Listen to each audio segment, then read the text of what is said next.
Hi, this is Shiva Rajaya from vitalcoaching.com. We are talking about vital sex and tantric sex, and the topic for this video is sexual consent. 5 things you must understand about that. A lot of what we do within the tantric sex practices has to do with having very clear boundaries, accepting a no, daring to say no, daring to say yes, and knowing how to accept a yes.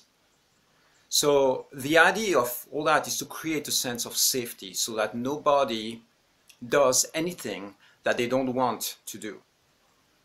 So the first rule or the first guideline when it comes to tantric sex and consensual sex is to ask for permission. Basically, you don't engage unless you check with the person first. And checking sometimes means that you are going to have a conversation, you are going to have a few words about what your intention is and what that person's intention is, or it might be through body language, it might be through verbal language. You know, for instance, you might be in a situation which is a social situation and you practice what we call kino escalation. So you start with soft touch, for instance, that person might be next to you and you touch their hand and you see if they are withdrawing their hand or if they are keeping it there. So very often if you start touching the hand and you notice that the person is engaging and starting to play, then that's usually a sign that that's a yes. So the yes can be sometimes verbal, it can be a verbal agreement, and sometimes it's through body language. For instance, if you approach your lips to looking for a kiss and the person moves a little bit away and they are not too comfortable with that, you know, it can be a playful invitation, but very often it's going to be, no, I don't feel comfortable with kissing you. So, you know, you have to be extremely subtle with that. The best way to figure it out is really to verbally say, have a conversation before you engage with a potential lover. What is okay and what is not? What is their intention? Do they have a partner, a primary partner? Are they open to the idea of having sex or not? Do they want to stay on the sensual level? Are they open to engaging sexually, or are they just flirting? You know, so all that is going to create a space in which you understand the other person's intentions and you voice as well what your intentions are. So there are a few things to understand about setting up boundaries.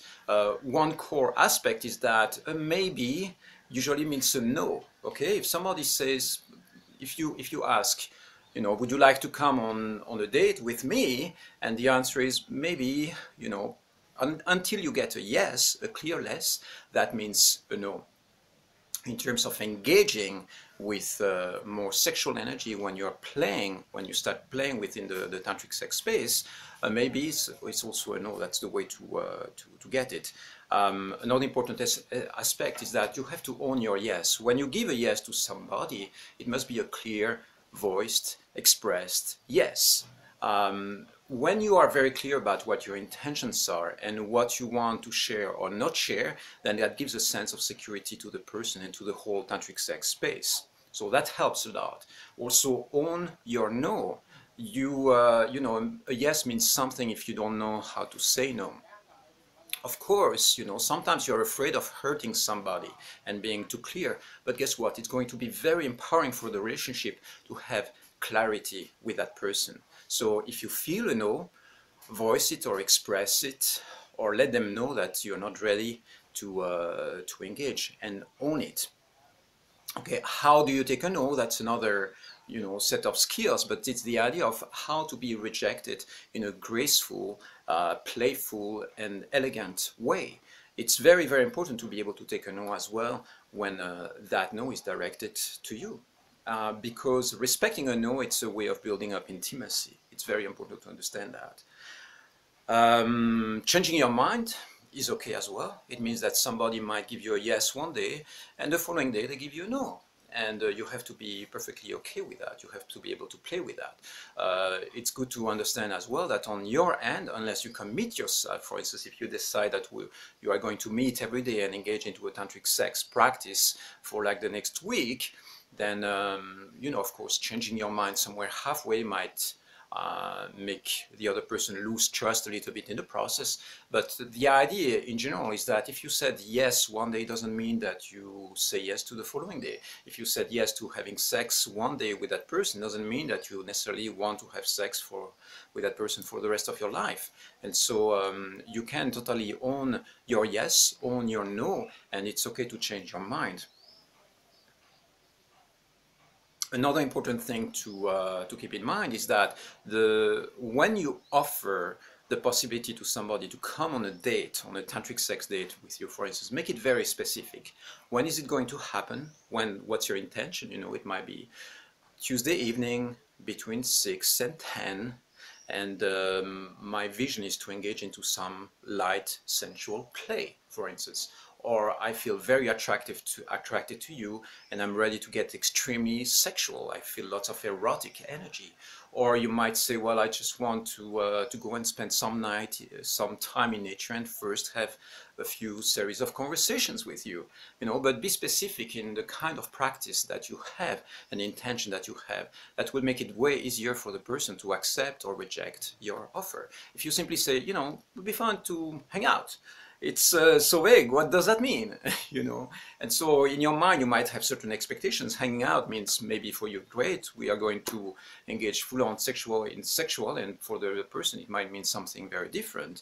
And so that might create a little bit of conflict and tension once the different agendas are exposed. Yeah, the idea of clarity. This is also something that is going to bring a sense of security and safety in the tantric space. Another important aspect is that it's very important to be respectful.